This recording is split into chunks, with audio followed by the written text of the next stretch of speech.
Cap sur la transition, on s'intéresse aux politiques publiques environnementales. C'est le podcast de l'IDRI.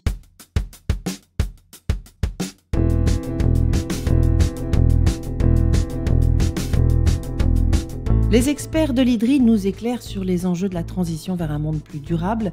Et aujourd'hui, c'est du fond des océans qu'on va parler, des fonds marins et de l'exploitation qui pourrait en être faite, car c'est une véritable richesse qui repose au fond de l'eau. Richesse de biodiversité bien sûr, mais aussi de minerais, tous ces métaux et matériaux critiques dont le monde entier a besoin aujourd'hui pour assurer la transition énergétique, notamment pour fabriquer des batteries. Alors que trouve-t-on précisément dans ces fonds marins ? Quel est le cadre juridique concernant ces matériaux qui reposent au fond des eaux internationales ? Concernant leur éventuelle exploitation, quels sont les risques pour la biodiversité en cas d'extraction de ces minerais ? Est-ce qu'on connaît les conséquences ? Ce sont évidemment des enjeux cruciaux que va nous expliquer Claudia Kremers, chercheuse à l'IDRI, chargée de la gouvernance internationale de l'océan. C'est parti. Bonjour Claudia Kremers. Bonjour Sophie. Il faut d'abord que vous nous racontiez quelles sont ces richesses qui reposent tranquillement au fond des océans. D'après les connaissances actuelles, qu'est-ce qu'on y trouve ? Donc, dans les fonds marins, il existe trois principaux types de gisements de minerais. On trouve les dépôts de sulfure, les écroutements cobaltifères et les nodules polymétalliques. Et sur ces types de gisements, on trouve des métaux comme le manganèse, le fer, le cuivre, le nickel, le cobalt et le zinc. La plupart des métaux sont concentrés dans le Pacifique.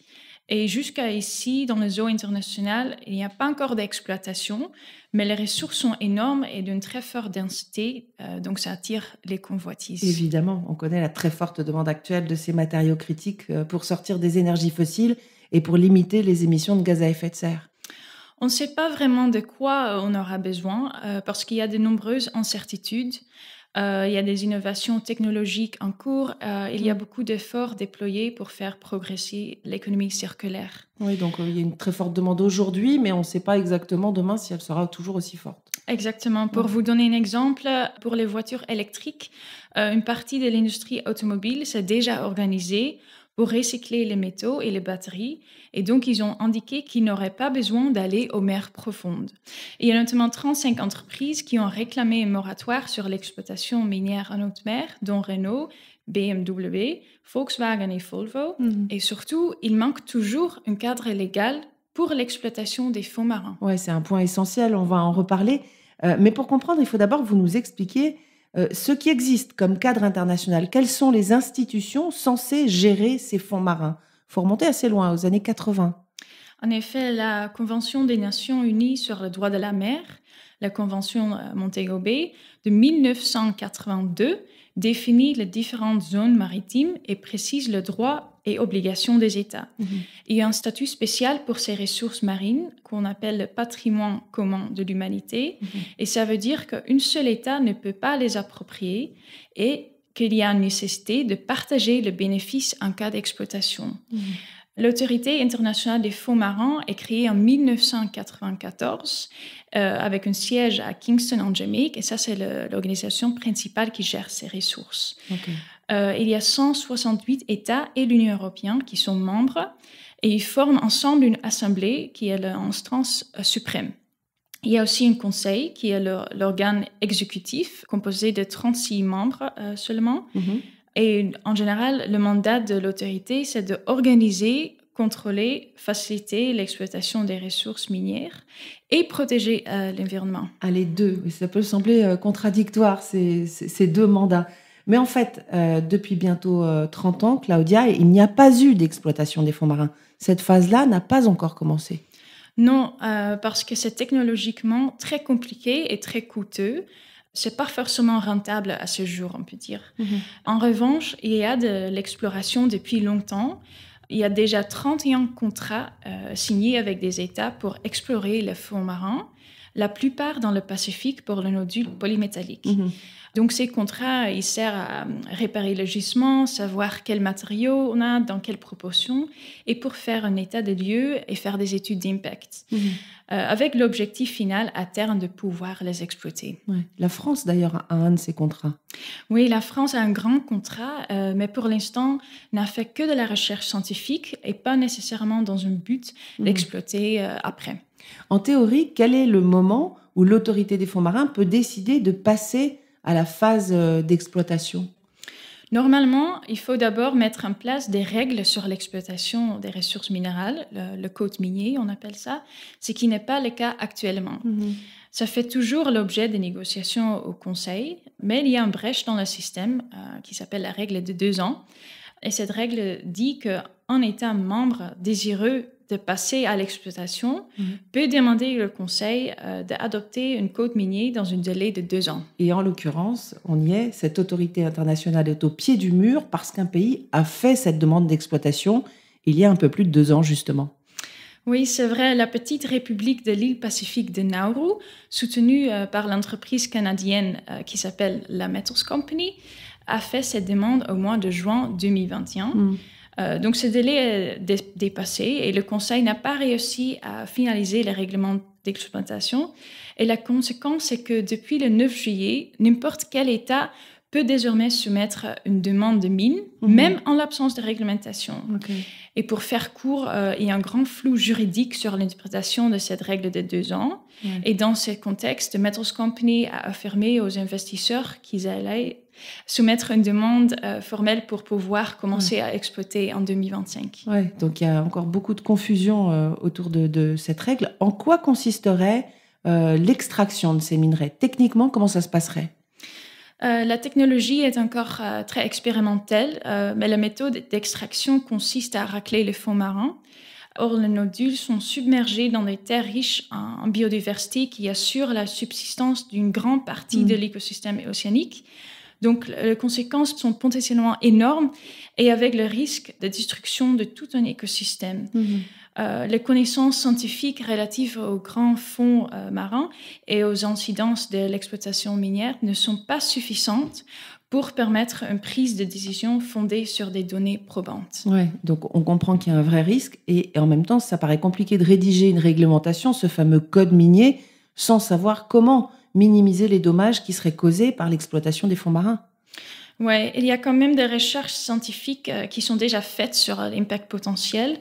Donc, il y a des chercheurs qui ont tenté de définir une sorte de feuille de route, estimant qu'il faut encore 10 ans pour avoir un état de lieu et commencer à comprendre les conséquences potentielles et pouvoir cibler les zones plus ou moins fragiles.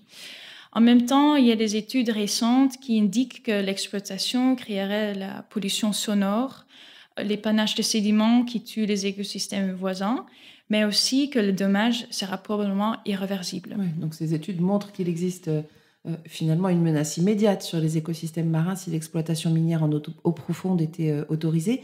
Et donc, Claudia, il y a 2 camps qui se forment, c'est ça? Ceux qui veulent exploiter tout de suite et puis ceux qui veulent attendre.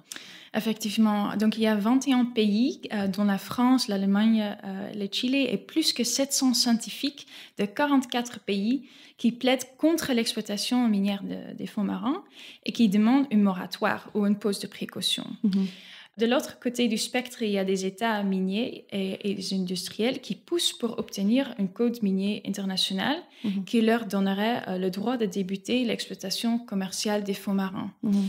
Le Conseil de juillet n'a pas tranché et a seulement décidé que les négociations continuent jusqu'en 2025. Et par ailleurs, c'est important de souligner qu'il y a beaucoup d'États qui sont absents de ces discussions. Et c'est un problème car le sujet concerne la communauté internationale tout entière. Ouais, beaucoup d'États absents parce que l'Assemblée, qui rassemble tous les pays et qui définit les politiques générales, ce n'est pas elle qui est habilitée à décider des règles d'exploitation. Oui, en effet, le seul conseil composé de 36 États rédige les règlements d'exploitation. Et à la réunion de juillet, certains pays, dont la France, ont demandé que ce point sur la protection de l'environnement soit ajouté à l'ordre du jour. Mais la Chine, le Nauru, le Mexique ont refusé. Et il a été décidé à la dernière minute d'en reparler l'année prochaine. Voilà, on repousse à l'année prochaine. On comprend que ce processus est très complexe, qu'il y a 2 visions qui s'opposent. Est-ce que l'autorité internationale des fonds marins est prête, est armée pour relever ce défi, faire face? Oui, l'institution qui est créée il y a très longtemps, à une époque où on n'avait pas encore les connaissances scientifiques qu'on a maintenant et où la protection de la biodiversité n'était pas la priorité qu'elle est devenue aujourd'hui. On a déjà parlé de tous les enjeux très techniques et juridiques qui se jouent. En même temps, l'autorité a un mandat très large et pas les ressources financières et humaines pour gérer. En plus, il y a un manque de transparence dans la divulgation des contrats et des données collectées. Donc, avec toutes ces informations-là, c'est difficile d'imaginer qu'ils puissent prendre des décisions nécessaires.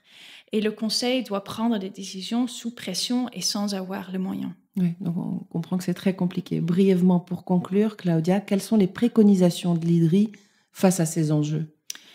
Il y a 4 points qui nous semblent importants à l'IDRI. D'abord, la science nous dit qu'en l'état actuel des connaissances scientifiques et de la technologie utilisée, il est trop risqué de démarrer l'exploitation. En plus, si certains États et entreprises semblent pressés, la communauté internationale a les moyens de stopper cette course et un nombre croissant de pays plaident pour un moratoire ou un poste de précaution. Il faut que cette mobilisation contre l'exploitation se poursuive et il faut pour cela que les réunions de l'Autorité internationale des fonds marins rassemblent de plus en plus d'États. Et finalement, il faut aussi repenser plus largement le fonctionnement de l'Autorité internationale des fonds marins. Oui, on a compris qu'il y avait un petit peu de boulot, de pain sur la planche. Voilà pourquoi les prochains mois, en tout cas, sont cruciaux pour la protection des fonds marins. Tout est plus clair. Merci beaucoup, Claudia Kremers. Merci à vous. À bientôt. Je rappelle que vous êtes chargée de la gouvernance internationale de l'océan à l'IDRI.